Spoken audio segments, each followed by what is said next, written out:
The Death of the Emperor, Novella. Prologue. The Death of the Emperor.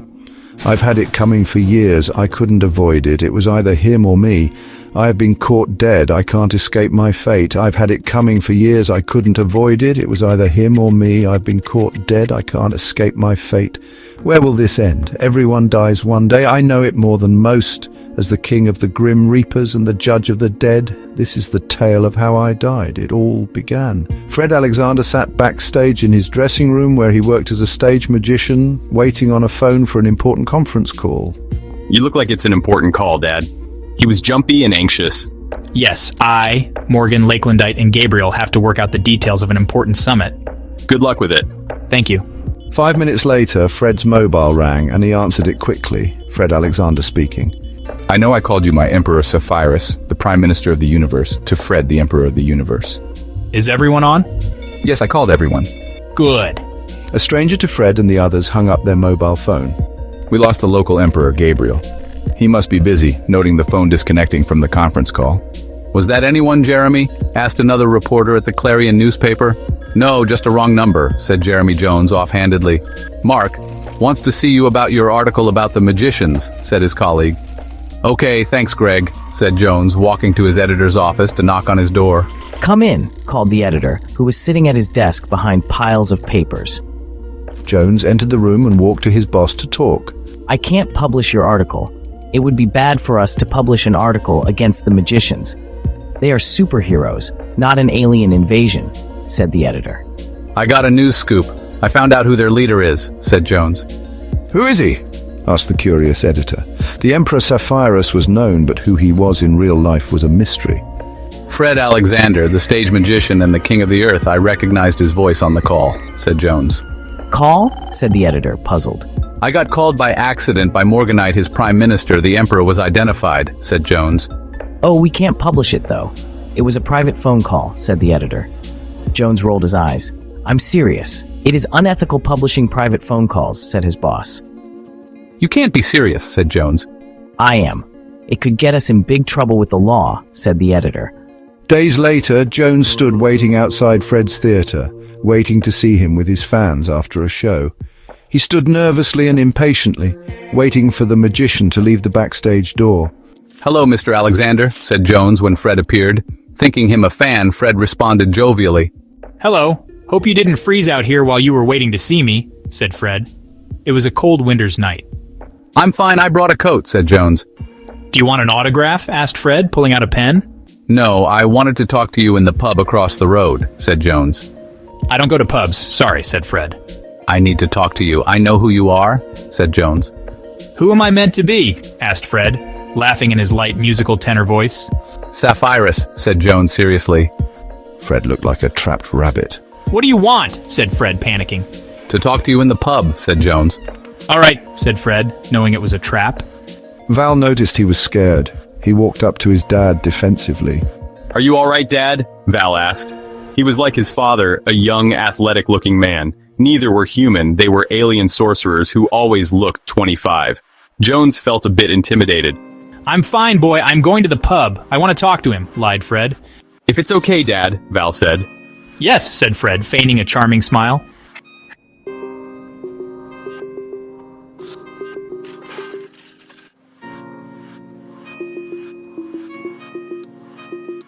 Why did you want to talk to me? Who are you? I'd rather not say. I know who you are. What do you want? I want you to pay me or I'll go to the press with what I know. I'm not rich. Give me $500 a week. You can afford that. Yes.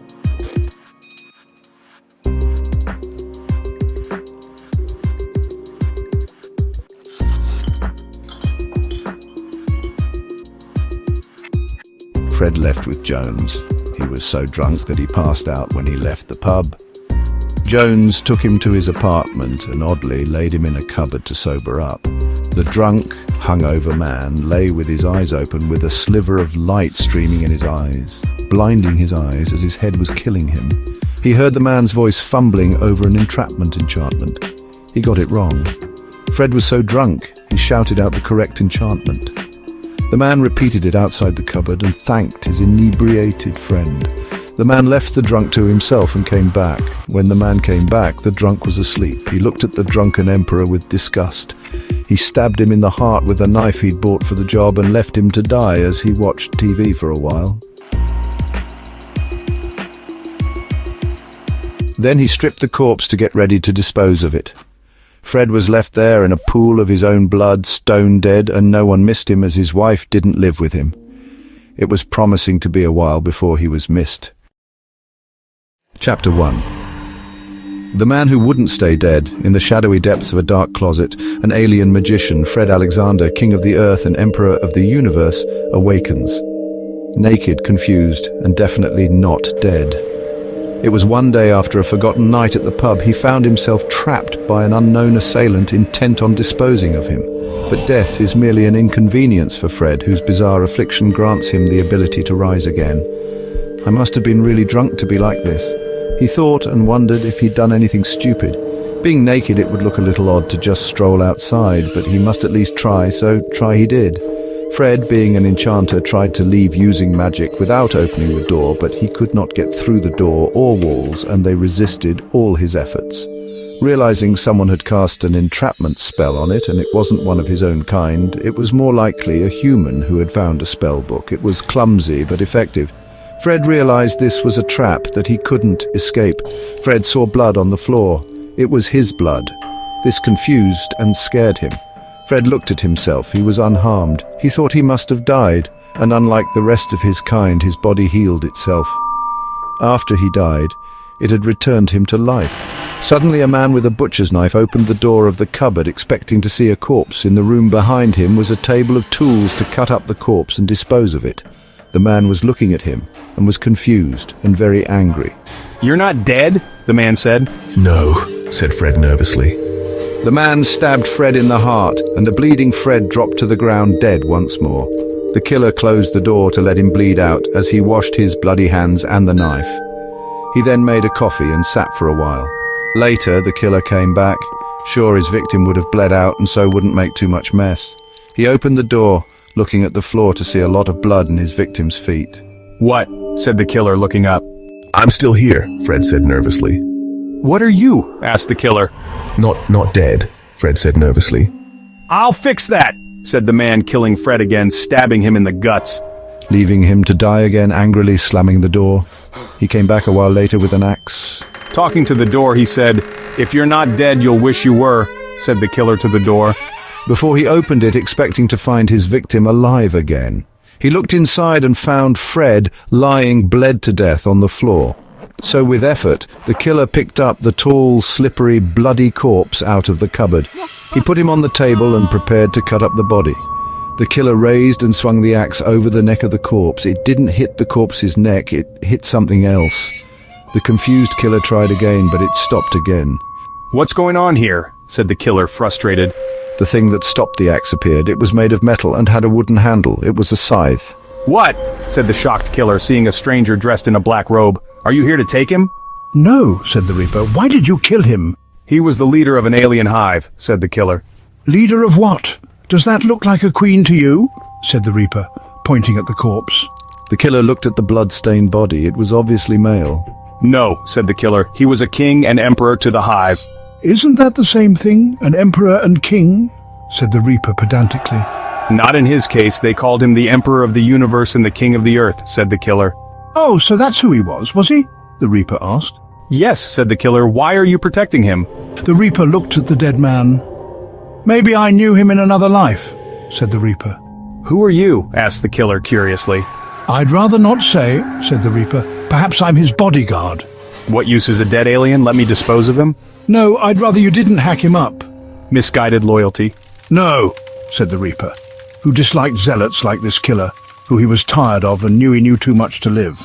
But the Reaper could not do anything yet. If he removed his weapon, Fred would lose his head. They both knew they were in a stalemate. If one of them removed their weapon, the other would strike. They stood like that for an hour, chatting, neither flinching, waiting for the other to grow tired to no avail. 5 hours passed and they grew tired. They were hardly able to keep their weapons' arms still.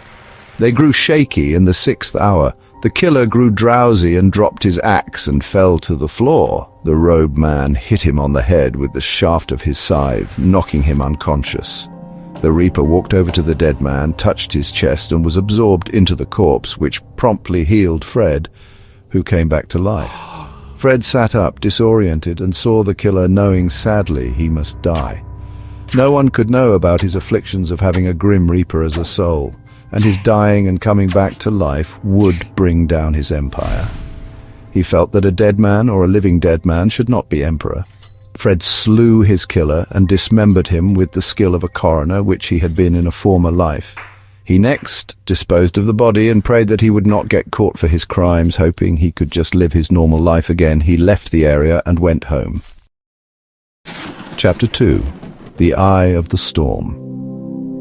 Sometime later, outside the entrance to the theater where Fred occasionally worked as a famous stage magician, a man walked up to him and asked, "Hello, are you Fred Alexander, the stage magician?" "Yes, I am," answered Fred, thinking that this man must be a fan. The man took some photos out of a bag and handed them to Fred.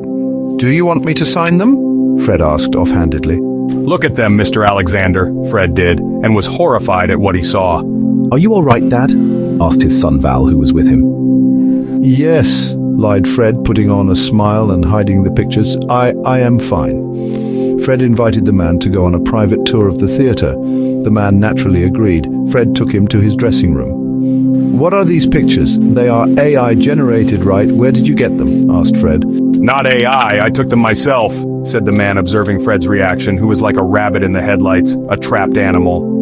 You took them," said Fred. "Oh, I see. What do you want for them?" "You must pay for them with blood," said the stranger. Fred felt sick. He despised killers and killing. "Who am I meant to kill?" asked Fred. "A magician," said the stranger. "A stage magician?" asked Fred nervously. "No, one of the alien magicians," said the man. It struck him like a ton of bricks. He was one of them, and he didn't want to kill any one of them. "Which magician?" asked Fred, feeling scared as he knew them. "The king of the earth," said the blackmailer. Fred thought he was joking. "Are you serious?" asked Fred. "Yes, deadly serious," said the blackmailer. Fred was now even more scared. He knew the king and knew he could not kill him. He knew the king couldn't die. He was the closest thing to an immortal there was or would ever be, but he couldn't tell the man this. "I will do as you ask," said Fred, knowing he couldn't. The stranger took the photos and left. Later, that week at an intergalactic political summit, while the celestial emperor Sapphirus was mingling with politicians, his wife Anna observed he was distracted and looked as if he was looking for someone in the crowds of fans, friends, and political agents. "Anna, are you all right? You look worried?" "I am, but Sapphirus is acting odd. He seems on edge and appears to be expecting something to happen. I'm sure something is bothering him. I asked him what was wrong, and he lied to me and said nothing was wrong. But he has never been able to lie to me." "I'll talk to him. Maybe he'll open up to me." "Thank you, you're precious, Blake." And Blake wandered off to talk to Fred. Blake walked up to Fred and slapped him on the back. Fred was startled and jumped. Spinning around, he glared at Blake. "Don't do that, boy." For a moment, he thought it was the blackmailer. Blake asked him to follow him to a private area for a chat. Fred refused to be led anywhere as he feared the talk he knew must come, and he didn't want to tell Blake about the blackmailer. "Do I have to hypnotize you, Gramps? We need a powwow." No, but they eventually went to a quiet place to talk.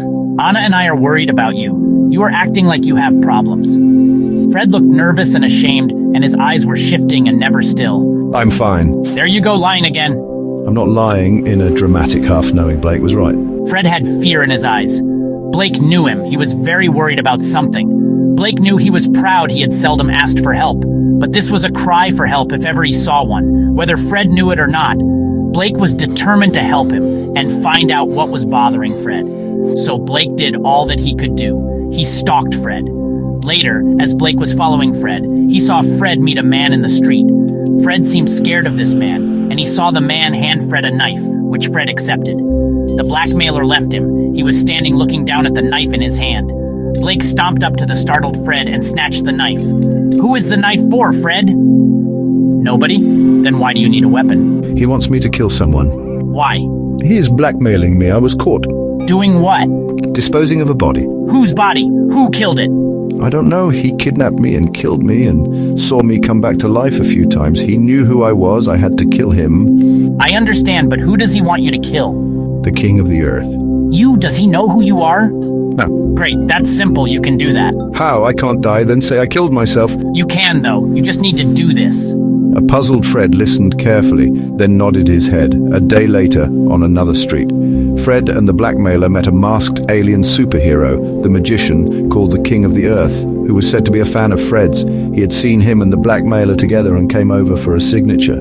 Okay, I'll give you... Now, Alexander, Do I have to? do you have to what? Do you want me to tell him what I know? Fred reluctantly pulled out the knife, and the puzzled king looked at it. Is this one of your tricks? Yes. Oh, good. I like tricks. Fred closed his eyes and stabbed the king, who looked shocked and died. Is it done? Yes. Can I have the photos? The blackmailer handed over the photos to Fred. Why don't you like the king? I didn't like him, that's all I'll say. Another magician appeared out of thin air next to them. Dad, are you committing harikari? You know it won't kill you. If it did, I'd have done it myself. Thanks, boy, said Fred, who was Blake's older self.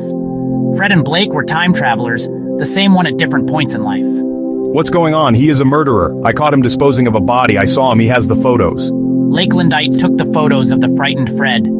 Fred looked nervously at Lakelandite, who glared at his father, Fred. Fred looked afraid of his son's reaction. Then Lakelandite laughed and shook his hand.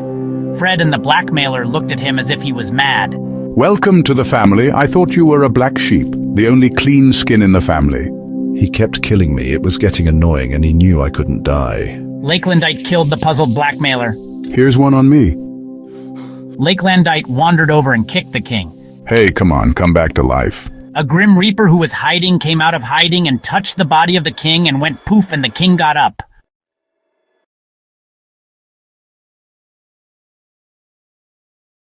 Chapter 3. The Prey of the Necromancer. A storm brews in the distance as the necromancer faces his master, Fate, also known as Argent. You have to, that's your job, killing people for me, said Argent. No, I will not kill him, snapped the necromancer. I can't kill him, said Lakelandite, the necromancer Argent's hitman. You kill whoever I say you kill, said his master. It's pointless killing him. I would have done it 1,000 times over already if I could have, said the necromancer truthfully. Is there something I don't know about him? Asked Argent. Nothing, lied the necromancer. Then he's going to pay for his crime, said Argent. Okay, said the hitman, knowing it was a ridiculous waste of time and downright stupid. The necromancer stomped off to find the man he had to kill. He was at an intergalactic political summit. Hello, boy. You look like you're having a bad day, said the man who the necromancer had to kill. I am, said the assassin. What happened? Asked the man. I've been told to kill a man, said the hitman. Oh, that again. What's wrong with that? You are always doing it, the man said. The man won't die, said the assassin glumly. Why? Asked the man. You tell me, Dad, said the necromancer. It's you. Oh, you really are having a bad day, said the celestial emperor Fred. Fate wants you dead for killing the man you murdered, said the son. He would, said Fred. What do you want me to do? Run, said the son, or there will be a second coming here. Not good for politics, the emperor dying, agreed Fred. Bye-bye and thanks for the warning. Fred wandered off to find his wife. He found her with his younger self, Blake. Fred and Blake were time travelers, actually one man, a single time traveler posing as two men, the grandson and the grandfather.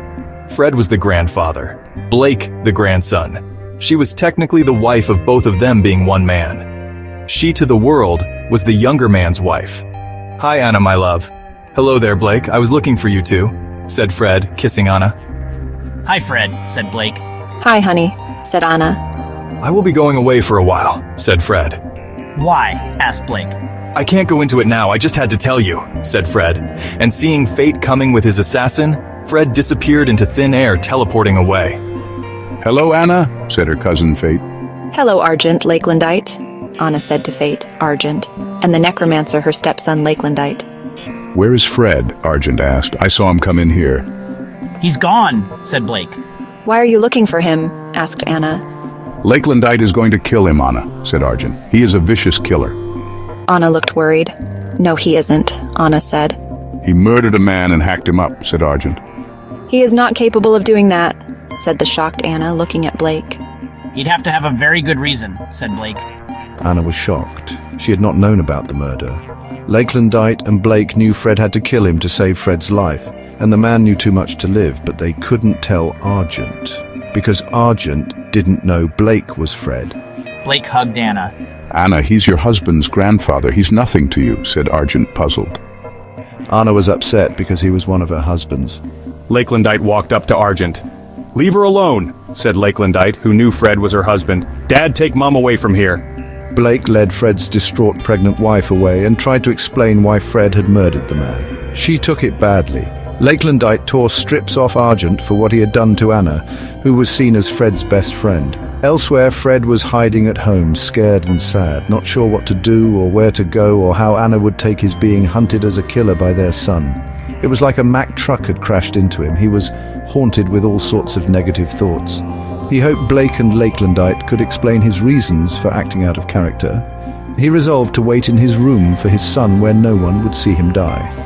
Fred stood in the dark, peering out the window of his bedroom, wondering how he could die without looking like he wanted to die for his crime. He was so depressed. He lay on his bed in the fetal position. He had never wanted to die and stay dead more in his entire life. Lakelandite arrived to kill him and saw him asleep on the bed. Fred had cried himself to sleep. Lakelandite looked at him and couldn't mock him as he usually would. He pitied him. He left and told Argent he would never hurt a hair on the head of Fred, and if he tried to kill him, he would kill Argent himself. Argent was angry, but not stupid, and rescinded the order. Lakelandite would not kill him, not out of loyalty, but pity. When he had looked at Fred, his heart had broken. Fred looked like a broken man. He was broken because death had come for him only to bring him life again. The grim reaper soul within him that would never let him die forever had touched him and brought him back to life again and again. He was as much a slave of his soul as Lakelandite was Argent's slave.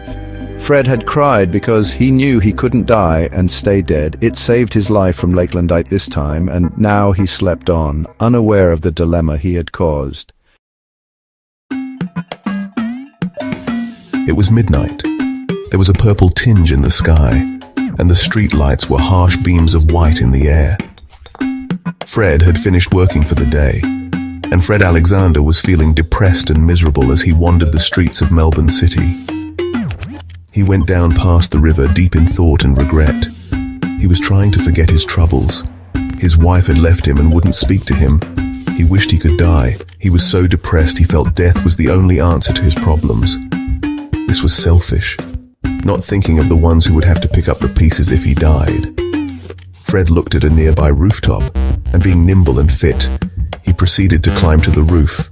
The edge beckoned to him. Fred dreamed of death, taking him to the mental piece of death.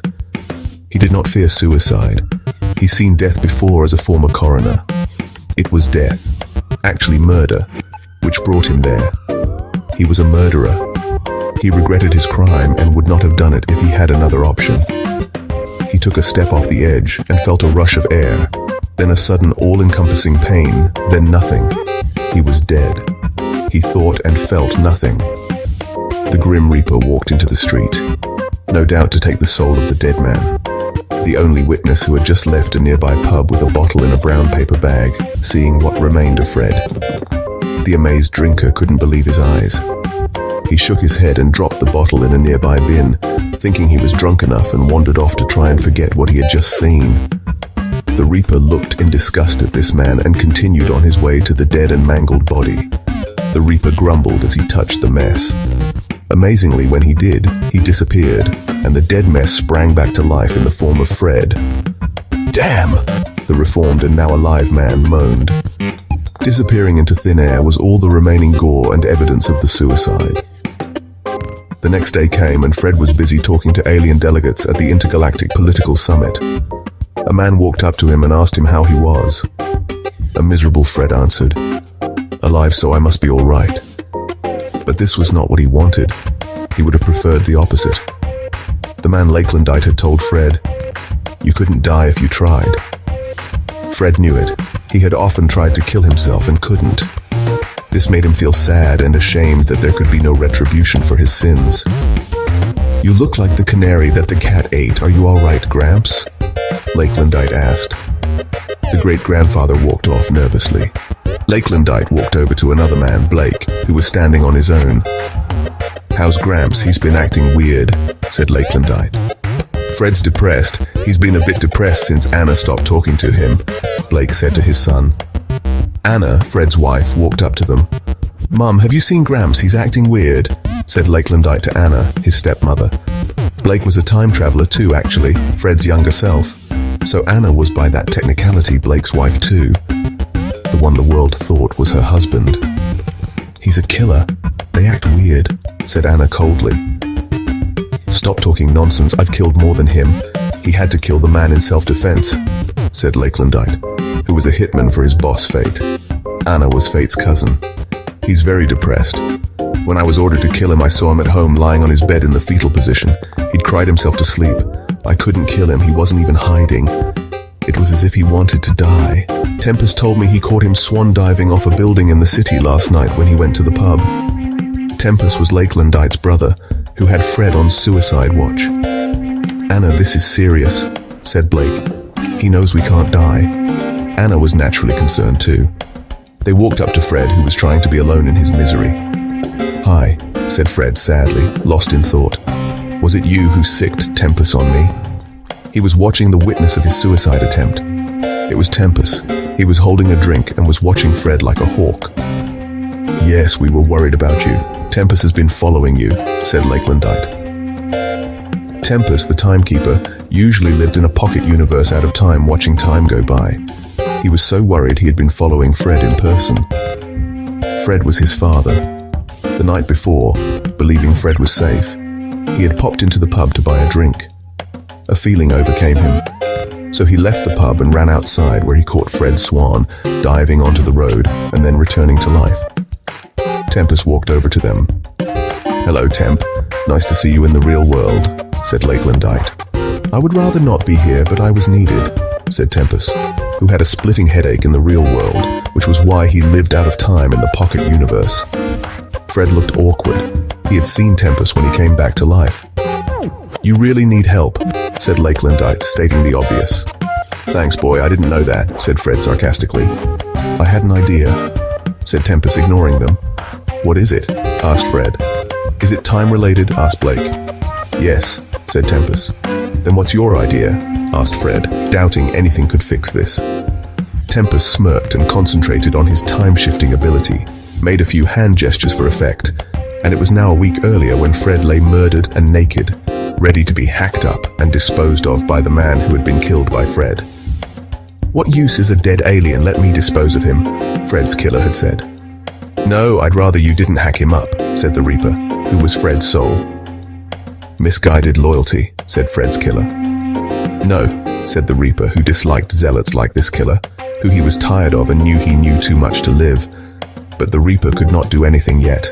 If he removed his weapon, a scythe, Fred would lose his head to the killer's axe, which it was stopping. They knew they were in a stalemate. If one of them removed their weapon, the other would strike. The cupboard door where Fred was trapped to die before opened. They were startled. "What the?" said the killer. "What took you so long?" moaned the Reaper. "What took me? I'm not even meant to be here," Lakelandite snapped, walking up to the killer, who waved his axe at Lakelandite, who hit the axe away with his sword called Doom and slew the man. "You bloodthirsty psychopath," said the Reaper. "You are welcome," said Lakelandite, disintegrating the body of his victim to remove the need to get rid of the evidence that caused all of Fred's troubles. Fred would just think Lakelandite was a heartless killer again, nothing new, and Lakelandite went back to his time to find Anna and Fred happy again. Fred was no longer depressed because in Fred's readjusted timeline he had not been a murderer. His mind was now free of the misery he had been trapped by. So his life had returned to normal, and all involved in the near disaster were unaware of what happened on the repaired timeline.